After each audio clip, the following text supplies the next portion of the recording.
Sir दोस्तों, स्वागत है आपका हमारे यूट्यूब चैनल नेचर बंधु में। मैं हूं आपका दोस्त कुशाल शर्मा। तो इन दिनों लिंक्डइन में, ट्विटर में, यूट्यूब में मिस्टर मूर्ति बहुत छाए हुए हैं।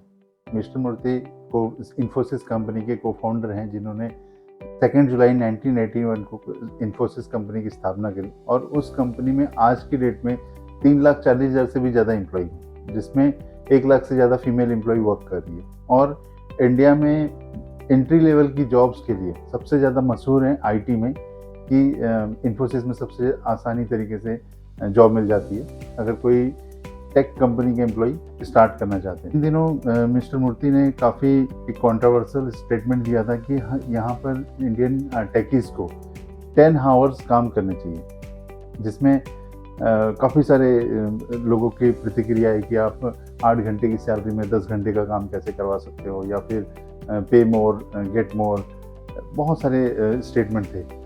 तो उनको काउंटर कर रहे थे उनके ऊपर स्टेटमेंट पर, उन्होंने कोई प्रतिक्रिया नहीं दी। जब मैंने इस स्टेटमेंट को पढ़ा तो मेरे को भी काफ़ी शॉकिंग लगा कि हर एम्प्लॉय को 10 घंटे, ये तो इंडियन लेबर लॉज भी अलाउ नहीं करता। पहले हम इस वीडियो में ये बताना चाहते हैं कि हम ना तो मिस्टर मूर्ति के स्टेटमेंट को सपोर्ट करते हैं और न ही उनके दिए हुए बयान को के हमारे कोई रिलेशन है, बट एक एचआर से रिलेटेड टॉपिक है, इसलिए मैं इस पर वीडियो बना रहा हूँ। और ये बहुत ही इंटरेस्टिंग टॉपिक है जिस पे मेरे को वीडियो बनाने पे और उनके बारे में रिसर्च करने पे मजबूर किया गया है। तो बहुत ही इंटरेस्टिंग चीज़ें मुझे पता चली, क्योंकि इन्फोसिस आज इंडिया में जितने भी टेक कंपनी में एम्प्लॉय काम कर रहे, कोई ना कोई डायरेक्टली या इनडायरेक्टली इन्फोसिस के लिए काम किया हुआ होता है। आप 10 में से 5 एम्प्लॉय ऐसे देखे होंगे कि वो इन्फोसिस में जॉब करके आए हुए हैं और आज वो किसी न किसी तरीके से किसी टेक कंपनी में या किसी कंपनी के टेक टीम में काम कर रहे हैं। तो बेसिकली जब इनसे एक कंपनी के फाइनेंशियल पॉडकास्ट में की ओपनिंग में इनसे सवाल किया गया था कि इंडिया चाइना को कैसे बीट कर सकता है टेक्नोलॉजी में और अदर चीज़ों में।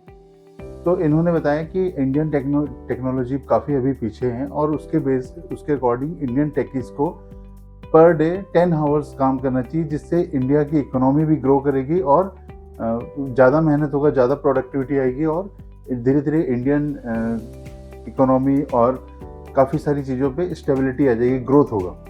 अभी सबसे बड़ा सवाल आता है कि हमारी कंपनीज में या फिर हमारे इन कंट्री में वर्किंग आवर्स कौन डिसाइड करता है। तो जो भी कंपनी, चाहे वो मैन्युफैक्चरिंग यूनिट हो या फिर ऑफिसेज हो, दुकान हो, मकान हो, या कोई भी कमर्शियल इस्टेब्लिशमेंट हो, वो शॉप एंड इस्टेब्लिशमेंट या फिर फैक्ट्री में रजिस्टर्ड होते हैं।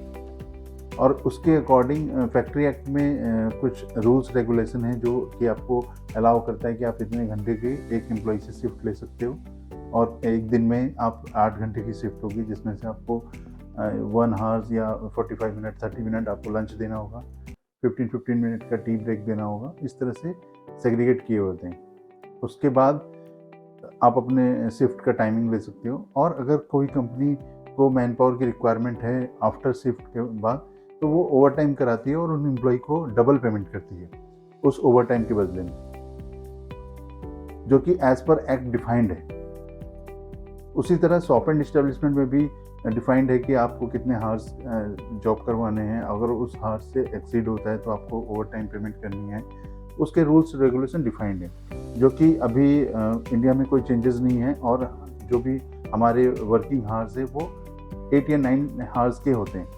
लेकिन एक एम्प्लॉय जब अपने घर से निकलता है और मेट्रो सिटीज़ में या फिर जहाँ पर इंडस्ट्रियल एरिया है, आज के टाइम में जिस हिसाब से ट्रैफिक है या मॉर्निंग में है, तो मॉर्निंग का 1 आवर और इवनिंग का 1 आवर इन दोनों को क्लब करते हैं, तो काफ़ी सारी कंपनी देखती है कि हम उनके एम्प्लॉय की प्रोडक्टिविटी इन जर्नी की वजह से डाउन होती जा रही है, और उन एम्प्लॉयज़ को वो कैब फैसिलिटी या शटल सर्विसेज देती है ताकि वो टाइमली ऑफिस में आ सकें और टाइमली ऑफिस से घर जा सके और उनके वर्क लाइफ बैलेंस बराबर हो।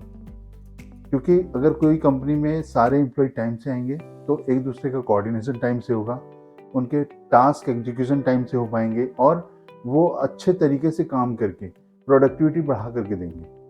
तो फर्स्ट थॉट तो ये है। सेकंड थॉट है कि अगर एक डिसिप्लिन मेंटेन करना किसी भी इस्टेब्लिशमेंट में, कि टाइम और रूल रेगुलेशन को मेंटेन करना, ताकि कोई एम्प्लॉय ऐसा नहीं है कि वो 11 बजे आ रहा है, 10 बजे तक बैठा है, नेक्स्ट डे फिर वो 11 बजे आ रहा है, तो कंपनी में कल्चर बिल्ड कर देता है। और कोई एम्प्लॉय 9:30 बजे आ रहा है, वो भी रात में 10 बजे तक बैठा है, क्योंकि वो एम्प्लॉय 10 बजे तक बैठा है और उसके चलते वो जा नहीं सकता, क्योंकि सबको ये लगता है कि ये लेट जा रहा है तो ज़्यादा काम कर रहा होगा। हो सकता है कि उसके घर में एसी नहीं काम कर रहा हूँ या उसके इंटरनेट नहीं चलता हूँ, तो बहुत सारे रीजन है। ये जोक्स ऑफ पार्ट है।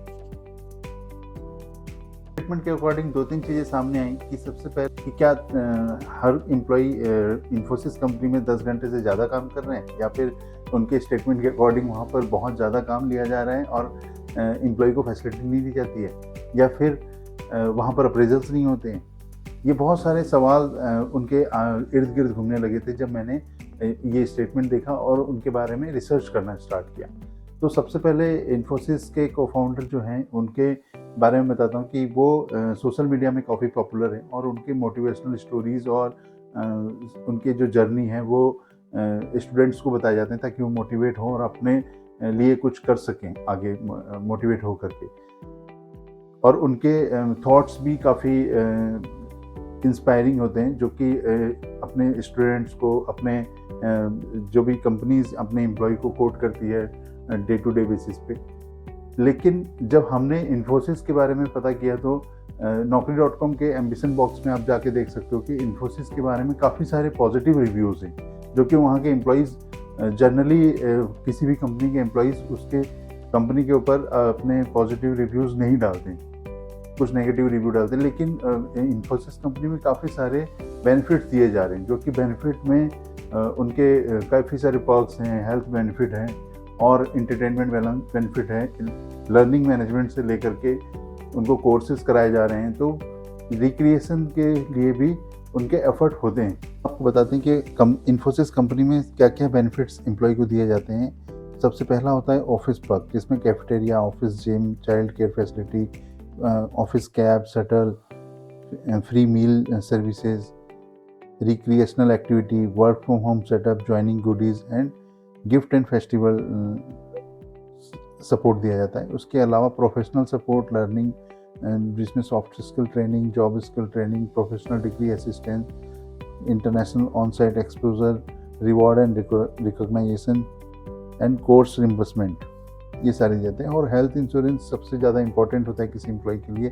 तो health insurance, gym membership, life insurance, annual health checkup और मेंटल जैसी फैसिलिटी दी जाती है। और एम्प्लॉय को फाइनेंशियली स्ट्रॉन्ग करने के लिए उनके बोनसेस दिए जाते हैं, इंसेंटिव दिए जाते हैं, मोबाइल रिम्बर्समेंट और अदर रिम्बर्समेंट दिए जाते हैं, रीलोकेशन चार्जेस, LTA चार्जेस दिए जाते हैं, ताकि एम्प्लॉय अपने फैमिली के साथ जा कर के घूम सके और अपने लाइफ बैलेंस कर सके। तो ऐसा नहीं है कि वहाँ पर वर्किंग हार सबसे ज़्यादा होता है। आप देख सकते हो कि इन्फोसिस रिव्यू रेटिंग 29.6 के रिव्यू है और इसमें काफ़ी सारे अलग अलग बेनिफिट दिए जाते हैं, जो कि इंडिया में सारे एम्प्लॉयर नहीं देते हैं। और मेरे अकॉर्डिंग इंडिया में एम्प्लॉयमेंट की अगर कंडीशन ठीक करनी है तो बहुत सारे एम्प्लॉयर को ये बेनिफिट भी देना चाहिए। तो आपको हमारा ये टॉपिक कैसा लगा, आप हमारे कमेंट बॉक्स में कमेंट करिए। अगर आपको हमारी वीडियो पसंद आई या नहीं पसंद आई तो दोनों लाइक और डिसलाइक